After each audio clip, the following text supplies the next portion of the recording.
بسم اللہ الرحمن الرحیم رب زدنی علما۔ السلام علیکم ورحمۃ اللہ وبرکاتہ۔ الحمدللہ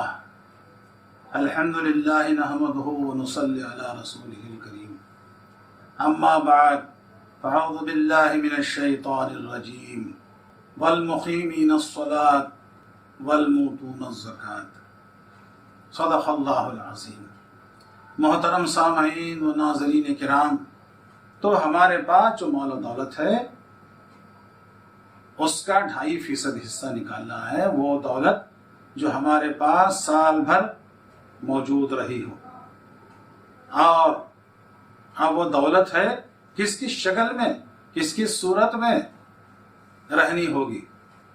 ہمارے اپنے استعمال کے مال کو چھوڑ کر، ہمارے رہنے کا مکان، ہمارے رہنے کا بنگلہ، اس کو چھوڑ کر، ہمارے اپنے کھیتی باڑی جس سے اناج ہم استعمال کرتے ہیں کاشت کر کے، اس کو چھوڑ کر، اور گھر کے اندر سامان جو بھی ہمیں چاہیے، ہمارے اپنی پسند کے سامان رکھ سکتے ہیں۔ اسلام اتنا ہم کو بالکل کمزور خلاش نہیں کر رہا ہے۔ تمہارے اپنی پسند کے استعمال میں آنے والی چیزیں رکھو، تمہارے گھروں میں نوکر رکھنا چاہتے ہو تو رکھو، خادم رکھنا چاہتے ہو تو رکھو، ہر طرح ہر قسم کا مال رکھ لو، ان سے بچ کر جو مال رہے گا۔ اب مال سونا، چاندی، سکے، مال تجارت جس میں بلڈنگیں آئیں، ملگیاں آئیں، کھیت جنگل آئے، سب کچھ آ جائے تجارت کے اندر۔ اور تیسرا آئٹم ہے، وہ ہے جانور، جیسے کہ اونٹ ہم پالے ہوئے ہیں، بہت سارے گائے پالے ہوئے ہیں، بکریاں پالے ہوئے ہیں، تو یہ ہماری من جملہ دولت ہو گئی، سرمایہ ہو گیا۔ اب یہ سرمایہ ہمارے پاس سال بھر موجود رہنا چاہیے، اس پر ایک مکمل سال گزرنا چاہیے، 360 یا 365 دن اس پر گزرنے ہوں گے۔ اس کے بعد اس مال و دولت پر زکوٰۃ لازمی آئے گی۔ اچھا، مال و دولت کی مقدار کتنی ہونی چاہیے؟ کیا مختصر سے مال و دولت پر کہ 1 گرام سونے پر، 10 گرام سونے پر زکوٰۃ لازم کی جا رہی ہے؟ نہیں، سن لیجئے، اسلام نے نظام دیا ہے، اللہ کے رسول صلی اللہ علیہ وسلم نے ہمیں طریقہ بتلا دیا ہے۔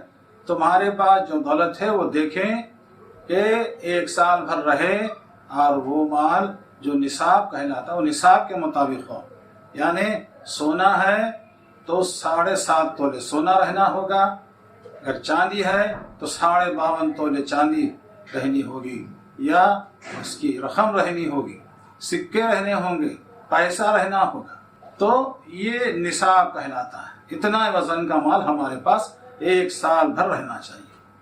اب ہم تاجر ہیں، تجارت پیشہ ہیں، تجارت کا مال ہمارے پاس کتنا ہے اس کی قیمت لگانی ہوگی۔ مکانوں کی ہم تجارت کرتے ہیں تو ان مکانوں کی جو ہے لاگت لگانی ہوگی۔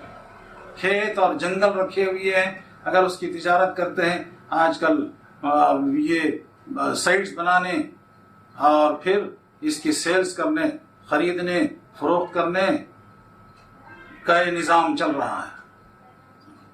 تو ایسا اگر جنگل اور کھیت وغیرہ خرید کر آپ سائٹس بنا کر تجارت کریں گے تو وہ مال تجارت میں آ جائے گا۔ نہیں اگر صرف جنگل لے کے رکھ لیے ہیں، یا وہ جنگل جو ہے نا وراثت کے اندر باپ دادا پردادا سے آیا ہوا ہے اور اس سے کچھ فائدہ نہیں مل رہا ہے آپ کو، صرف جنگل بنجر زمین پڑی ہوئی ہے، جو بھی جس قسم کی زمین پڑی ہوئی ہے تو وہ رہنے دو، اس پر زکوٰۃ نہیں ہوگی۔ ہاں، اسی زمین کو تجارت کی شکل میں ڈالیے آپ۔ ریئل اسٹیٹ کا جو نظام چلایا جا رہا ہے آج کل بہت زیادہ، اگر اس کے اندر آپ انوالو ہوئے ہیں، اس زمین کے سائٹس بنائے جا رہے ہیں، اس سے خرید و فروخت ہو رہی ہے، اس سے جو قیمت آئے گی تو لہذا وہ مال تجارت میں لے لیں گے، اور وہ مال تجارت میں تو جو دولت جمع ہوگی تو لہذا اس کا حساب کرنا ہوگا۔ یہ 3 شکل کا مال ہمارے پاس، سونا، چاندی، سکے، مال تجارت اور جانور۔ ہر جانور تو ہمارے اس علاقے کے اندر یہاں پر نہیں ہے، دیگر ممالک میں، دیگر علاقوں میں اونٹ پائے جاتے ہیں، اور سینکڑوں جو ہے گائے پالنے والے ہیں، ان کے پاس گائے پائے جاتے ہیں، اور بکریاں ہیں، بکریاں سینکڑوں ہزاروں بکریاں ہوتے ہیں، بکریاں پالنے والوں کے پاس، تو اس کا نظام، اس کا حساب الگ سا ہے۔ کہ اتنے اونٹ رہے تو کتنے دینا، کتنے گائے رہے تو کتنا دینا، اور پھر اتنے بکریاں ہوں تو کتنا دینا، یا تیسرا نظام۔ تو لہذا بہر کیف مال و دولت کی زکوٰۃ نکالنی ہوگی۔ آپ کو معلوم ہوگا کہ نصاب اتنا ہو، 7.5 تولے سونا، 52.5 تولے چاندی، اگر یہ اس کی رقم ہے تو وہ نصاب میں آگا حساب۔ اب ہم اس کے تحت صاحب نصاب کہلائے گئے، صاحب نصاب کہلائے، یہ پرسن آف نصاب، تو زکوٰۃ لازم ہوگی۔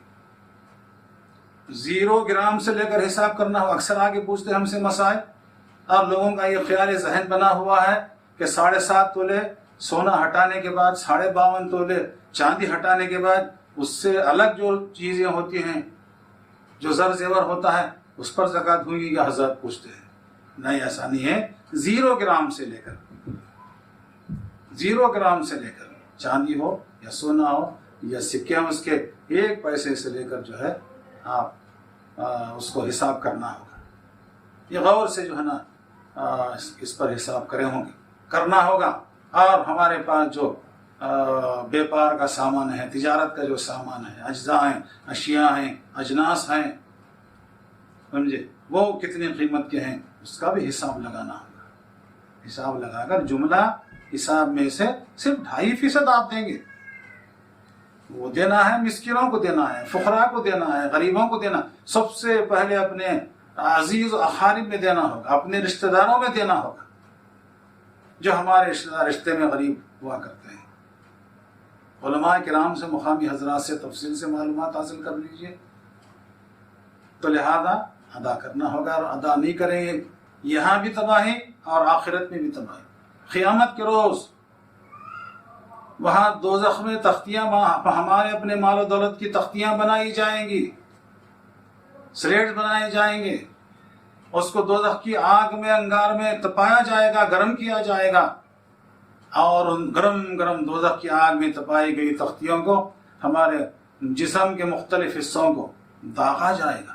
ایک اور ذکر حدیث میں آتا ہے، وہی مال و دولت جس کی ہم زکوٰۃ ادا نہیں کیے، وہ مال و دولت ایک اژدہے کی شکل میں بن کر دوزخ سے آئے گا نکل کر، اور وہ اژدہا ہمارے گلے میں لپٹ جائے گا، ہمارے جبڑوں کے کناروں کو کھینچتا چلا جائے گا۔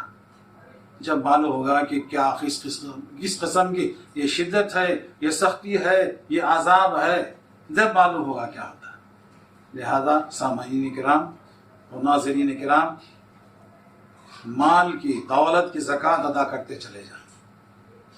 رمضان ہی کے مہینے میں دینا ایسا نہیں ہے، دیں گے تو افضل ہے، 1 سال گزرے اتنا حساب رکھیں۔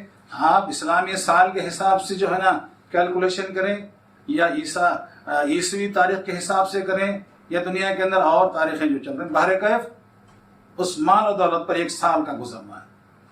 اب ہمارے پاس محرم میں جو ہے مال و دولت آ گئی، مثال کے طور پر میں بتا رہا ہوں، محرم کے مہینے میں ہمارے پاس دولت آ گئی ہے، تو پھر ہم جو ہے ذی الحجہ کے آخری دن اس کا کیلکولیشن کرنا ہوگا۔ 1 سال ذی الحجہ کو ہوتا ہے، رمضان میں نہیں ہوتا۔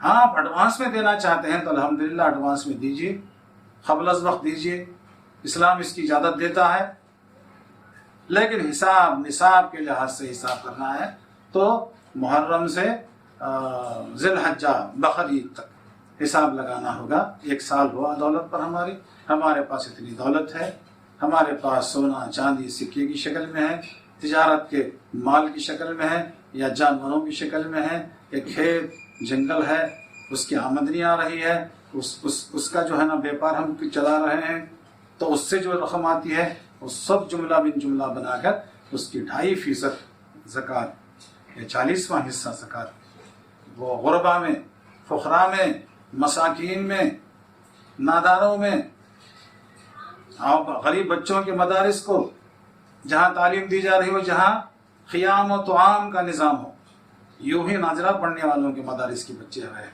تو ویسے مدرسے کو نہیں دی جا سکتی زکوٰۃ۔ یتیم خانے چل رہے ہیں، ایسے زکوٰۃ کے ذریعے چلایا جا رہا ہے، تو وہاں زکوٰۃ ادا کرنا ہوگا۔ ابھی تفصیلات کی ضرورت پڑی تو انشاءاللہ تعالیٰ ہم سے رابطہ رکھیں، یہ مقامی علماء سے جو ہے رابطہ رکھیں، معلومات حاصل کریں. بہر کیف یہ زکوٰۃ جو اللہ تعالیٰ ہم کو حکم دیا ہے زکوٰۃ نکالنے کا، وہ زکوٰۃ نکالیں اور حقداروں میں مصارف زکوٰۃ میں تقسیم دیں. دعا ہے کہ اللہ تعالیٰ مجھے آپ کو زکوٰۃ کے نظام کو سمجھنے اور اس پر عمل کرنے کی توفیق عنایت فرمائے. وآخر الدعوانا والحمد للہ رب العالمین. جزاک اللہ خیرا.